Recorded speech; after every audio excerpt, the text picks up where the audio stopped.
Hello and welcome to Good Morning Thailand. Today we'll be talking about some of the news topics from across the country. I'm Jay. And I'm Alex. This ad is brought to you by Carzuno, the easiest way to lease a brand new car in Thailand. And today we're going to start with our first story that takes us to Isan. And this is a heartbreaking story because a Thai man is seeking justice after his wife's betrayal and brutal assault. In Ubon Ratchathani, a 32-year-old Thai man turned to local media for justice, accusing his 34-year-old wife of infidelity, swindling him out of over 100,000 baht and orchestrating an assault that left him with severe injuries. The man, who wishes to remain anonymous, shared his ordeal with ESAR News and Channel 3, seeking a divorce and the return of his money after a whirlwind romance and rushed marriage. He discovered his wife's ongoing contact with an ex-boyfriend and witnessed her inappropriate behavior during Songkran. Their relationship deteriorated, culminating in a violent confrontation on May the 4th, leading to a car crash and further assault by his wife's friends. Despite his injuries, he was arrested for firing a gun and drunk driving. Now he's pleading for a divorce and the return of his money. That was a roller coaster. My goodness. Hey, I'm telling you, man, true nature of people comes out during Songkran. I guess so. Yeah. Infidelity, bringing in a gang of friends to beat up the guy. Like, what incentive did the gang of friends have other than loyalty to her? But this poor fellow is just pleading to the media like he needs help. 100,000 baht. It's a lot here. By the way, for my fellow expats, tourists, and foreigners watching, you're generally, you're bigger than the average Thai person, and you might feel like you're macho and you can take on people. Do be wary, because there are a lot of stories in Thailand where they will show up in a gang and beat the shit out of you. Yeah, that's our highest viewed video on TikTok is about that very subject. Yes. Whether it's a normal person on the street, it's a taxi person, it's, your neighbor that you don't really like that annoys you. You get physical or annoy someone, they show up in groups. There's no like fair fight like mano y mano. It's 10 people who are going to beat the shit out of you. Yeah. So, but the thing is, that's the thing. Like, if you're kind and if you're nice, you can live your life of zero violence in Thailand pretty much 99% of the time. But if you're going to be a little bit of a, that kind confrontational. Of guy, beware. Beware. I would agree with that advice. There's no fair fights in Thailand. No, that's Then just don't fight. That's the solution. Yeah. Well, anyways, we have an update from our big story yesterday, and that's a Thailand murder suspect has been arrested in South Korea. Now, a man in his 20s, part of a trio suspected of committing a gruesome murder, was arrested in South Korea. The victim's body, believed to be 34-year-old Ro Ui-jong, was found encased in concrete inside a large plastic container submerged in the Maprachon Reservoir in Chonburi, Thailand. The suspect was apprehended on May 12th at his residence in Gyeongnam Province. According to the Gyeongnam Provincial Police Agency, the case, which involves alleged kidnapping by 3 Koreans, is under investigation and details remain undisclosed. Initial findings suggest a connection between Roy Woo-jung and who had been missing since May 3rd. Reports indicate that the other suspects fled Thailand, with one crossing into Myanmar and another believed to be in Cambodia. This was a pretty heinous crime, discovering a body. Obviously, foul play involved. However, what the conspiracy was exactly is still under wraps, although it seems they've identified 3 suspects, and one has been apprehended. So more information probably coming out of that guy that will lead to the arrest of the other men involved. Definitely. So we'll keep you up to date with all the latest information on that. For now, we're going to move on to our next story, which is regarding a clinic owner unmasked as actor's pickpocket in Ratchayotin. A high-profile beauty clinic owner was identified as the pickpocket who stole an iPhone 13 Pro Max from a young actor of M-Flow Entertainment at a nightlife venue in Ratchayotin. The incident, which occurred last night, was revealed through surveillance footage shared on Facebook, shocking the public due to the suspect's reputable background. The actor reported the theft to Pahonyotin station, leading to the identification of the suspect, who flaunts a luxurious lifestyle online. Further investigations revealed at least 2 other victims with similar experiences, suggesting the involvement of an organized pickpocketing ring. Over 20 victims have reported thefts exceeding 1 million baht. CCTV footage shows the thief following the actor and stealing the phone while he was distracted. The footage release aims to raise public awareness about property safety and prevent further incidents. Do be careful out there, guys. Even if they look like they've got money, most of the times they don't. Somehow maybe that's how they have money. Like it's like over $1 million bought from pickpocketing. That's insane. That's a pretty lucrative business. Indeed, audacious. But she also has a successful beauty clinic. You know what I mean? It reminds me of. You remember when Winona went on that klepto spree? Winona Ryder. You don't remember this? Like she went kleptomaniac and got caught stealing stuff. And like, really? You're like an A-list actress. What are you doing? So Winona Ryder? Indeed, yeah. Wow. So lived a life. She has like her image has been recuperated since then. Yeah, since Stranger Things, pretty much. But that's the thing. Some people just get off on the thrill of it. Yeah, a lot of people do. A lot of people do. Yeah. But yeah, it is a low act though, as Shano says. I mean, come on. Like I don't know. Don't do it. It's happened to me once before. It's a very disheartening experience. It's for sure. You're like, ugh. All right. On to the next one. Now, Thailand is eyeing AI to improve operations at their airports, inspired by Beijing, of all places. Now, the Thailand Ministry of Transport is exploring the use of artificial intelligence to enhance airport operations, aiming to position the country as a leading aviation hub in the region. Transport Minister and Deputy Prime Minister Surya announced this initiative following his visit to the Beijing Capital International Airport, where AI has been successfully integrated into management systems. AI at Beijing Airport has improved efficiency by reducing luggage unloading times, speeding up aircraft cleaning, and optimizing pre-flight maintenance. The system tracks and analyzes passenger movement, providing insights to improve operations for both departing and arriving passengers. Inspired by these advancements, Thailand aims to implement similar AI technologies at Suvarnabhumi Airport. Meanwhile, Suvarnabhumi Airport will update its automatic passport checking channels, potentially causing longer queues until early June. So while we're waiting to implement this stuff, we're going to be waiting queues at Thailand's airport. So what do you think about the use of AI, though, to sort of speed things up? Like, I don't know, would you take anything?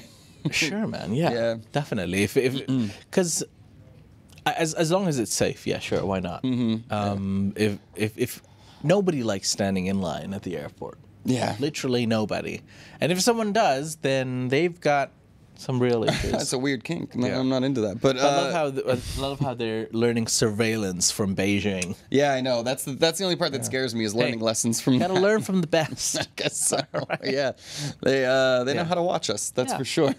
I mean, when you think about it, it kind of makes sense. Like, who can Thailand learn from? They're learning from the Chinese. Okay. I kind of trust that. They'll do a good job. Yeah, I mean, we'll see. In terms of moving people, the Chinese are pretty good at that. So it's all automated. It's all automated. It might work, but it's like one of those things. How much of our biometric data do we want to give up and blah, blah, blah. But I don't know. If it gets me through the lines faster. Okay. We're going to move on to our next story, which is going to leave you ham-handed. A Thai ramen joint under fire for Porky Switcheroo. A popular ramen restaurant in Thailand has come under fire for substituting ham for the traditional char siu pork, leading to severe food poisoning for a customer. The controversy erupted after a member of the We Are Consumers group shared their experience online, sparking a debate over consumer rights and business ethics. The customer ordered tonkatsu ramen expecting char siu pork, but received sour-tasting ham instead. Following the meal, the customer suffered from relentless diarrhea and expressed relief that their daughter hadn't consumed the tainted ham. Attempts to contact the franchise owner were met with denial, and the brand has yet to take responsibility. The incident went viral, prompting calls for the matter to be reported to the Consumer Protection Board. The case underscores the need for strict adherence to food quality standards and transparency in the food industry, highlighting the importance of maintaining trust and integrity in culinary practices. Now, we've all been on the streets and had a couple of meals that we've regretted in Thailand. Most of the times it's worth the pain.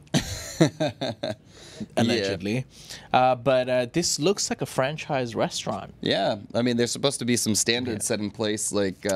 allegedly changing pork for ham. Right, that too. And also the fact that it's expired or something like that. It led to a severe bout of food poisoning, and he could directly identify where it came from. Of course, the brand is denying these allegations at the same time. But yeah, I don't think it'd be the first time that a restaurant tried to pull one over and try to get some stuff that's like almost expired to like get out to the customers. Do you think you'd be able to tell the difference if you ordered like char siu pork and then they got sour ham? Surely I would. Yeah, and I probably wouldn't eat it. I might complain about it. Yeah. This guy, eat the whole thing, go back home, and then suffer, and then complain. Yeah, I mean, I've suffered in silence so many times. Like, or maybe it's just more difficult for people. Some people just don't have a good palate, I guess, and they can't tell. Or they're like, it tastes a bit weird, but maybe it's supposed to be like this. Yeah, I mean, the guy could clearly identify. He said it tasted sour, so maybe that was the style. But then how did he know? It's one of those things where you have a suspicion. Must have been that sour ham. Yeah, I mean, when you get poisoned, sometimes you know exactly where it came from. Most of the times, that is true. That is true. Yeah, so it doesn't surprise me that he could narrow it down a little. Yeah. Well, anyways, there's other things being consumed, and actually some of them are popular. Okay. Not poisoning us. So a Korean YouTuber is highlighting a new Thai drink called mapied. That's right, a Korean YouTuber, Cullen Hateberry, has sparked a trend with his video featuring the mapied drink, a specialty of the Chantaburi province. The YouTube channel, Hateberry, showcasing Cullen's journey along with companions P, Jung, and Nongdan, highlighted their adventurous exploration of local activities and cuisine. Their enthusiastic reaction to mapied, a drink made from citrus hystrix, or kaffir lime, captivated viewers. Known for its strong sour flavor, followed by sweetness, mapied is a traditional local refreshment perfect for the Thai climate. The group's video, featuring a variation with lychee, has popularized the drink, demonstrating the powerful influence of social media in promoting regional delicacies. Love the name Cullen Hateberry, classic Korean name. Yeah, right? It's traditional, I believe. But hey, I love these stories when people highlight these random drinks and people love it and they enjoy it, and it kind of brings more light to the amazing food and drinks available in Thailand. Overall positive story. Well done, Cullen Hateberry. Not a lot of hate in that Not video. A lot of hate. It was good. He liked that, Barry. Indeed. Who doesn't like a good lychee/lychee? Yeah, I had one over the weekend. Nice little lychee mocktail. Like, didn't even splash it with booze, and it was really hitting the spot. All right, so I'm with you. All right. But yeah. Ladies and gentlemen, we're going to go for a quick round and talk about some stories from ASEAN, starting with Vietnam.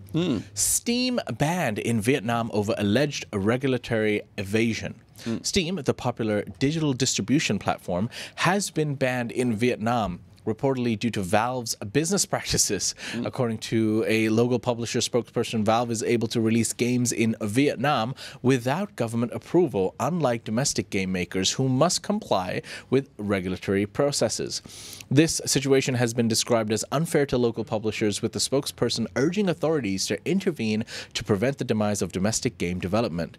Reports from the Steam forums indicate that all internet providers in Vietnam have blocked access to the Steam launcher and website. Bad news for Valve and Steam. Yeah, tragedy strikes for Vietnamese gaming industry. I mean, that means so if you're a small-time publisher of games, Steam is like your best friend. That is the place where people publish. So that's most of the developers in Vietnam. Now they've lost access to the market platform that allows them to stay in business. Yeah. So not only has Valve ruined Counter-Strike and Half-Life, they've also ruined a lot of Vietnamese businesses. It's a real bummer. I can imagine for the you know how much Asia loves gaming, especially on PC. So that's a big deal. We'll see if they can work that out. Now we're heading over to we're talking sodas. Now a Pepsi bottler is facing legal case in Myanmar over worker complaints. Now Thong Han, a former electrical department team leader at the bottling plant producing Pepsi in Myanmar, has been pursuing legal action against Lot MGS Beverages for his allegedly unfair dismissal without severance pay in 2022. Han claims he was fired after a dispute over taking a lunch break due to his diabetes and for an accident unrelated to his department. His lawsuit seeks damages including 10 million kyat, or about $5,000, for defamation. The Solidarity Trade Union, Myanmar, reports numerous cases of unfair dismissals and workplace intimidation at Lot's plants, with over 20 workers alleging a lack of proper compensation. Despite threats from unidentified men to drop the case, Han continues his legal battle, highlighting broader issues of labor rights and corporate accountability in Myanmar. Yeah, I don't know. It's been a big thing with corporations rather than paying up, paying to intimidate instead, like this man said he was intimidated. So in the end of the day, we're talking about $5,000. I think for a big Pepsi bottling plant, that shouldn't be too much. You just pay and make it go away. But yeah, sad. All right. Our next story is regarding an ape for palm oil. Critics slam Malaysia's orangutan diplomacy plan. And we spoke about this story a couple of days ago, but some more news on that. Malaysia's proposal to gift orangutans to countries that buy its palm oil has drawn heavy criticism from conservationists. Modeled after China's panda diplomacy, the plan aims to boost palm oil sales by using the critically endangered great apes as diplomatic tokens. Critics argue that this is hypocritical, given that palm oil production is a major driver of deforestation and the decline of orangutan populations. Conservation experts like Stuart Pim from Duke University call the plan obscene, emphasizing that unlike China's extensive conservation efforts for pandas, Malaysia's proposal lacks genuine commitment to protecting orangutans and their habitats. Environmental groups urge Malaysia to focus on reversing deforestation and improving sustainable palm oil practices instead of using endangered species for diplomacy. The controversy highlights the ongoing conflict between economic interests and environmental conservation in the region. Yeah, this was the hypocrisy I pointed out the first time we talked about it, and apparently it is got everybody up in arms now. Like, the world is talking now. Yeah, would you like an orangutan? We have a whole lot of homeless orangutans all of a sudden. What do we do with them? Yeah. I got it. China uses them. Just send them off. Yeah. And I don't know. I mean, like, look, I don't want to discriminate, but is an orangutan as cute or attractive as a panda? I would argue more. Yeah. Like, what they do, they're so smart. Orangutans. They're crazy smart. They're like the smartest of all of them. Pandas are kind of silly, aren't they? They are, which does make them very cute too. Yeah. But seeing an orangutan like watch a magic trick, like a panda's not going to react to a magic trick. An orangutan will. You don't know that. I think I do. I'm pretty sure I do. My like after watching Jungle Book, my feelings of orangutans have just changed for life. Yeah. But hey, all creatures. In what kind of way? Yeah. And that's it, ladies and gentlemen. Those are some of the stories from across Thailand and ASEAN. We hope you enjoyed them. We're going to take a quick dive into the live comments. This ad is brought to you by Carzuno, the easiest way to lease a brand new car in Thailand.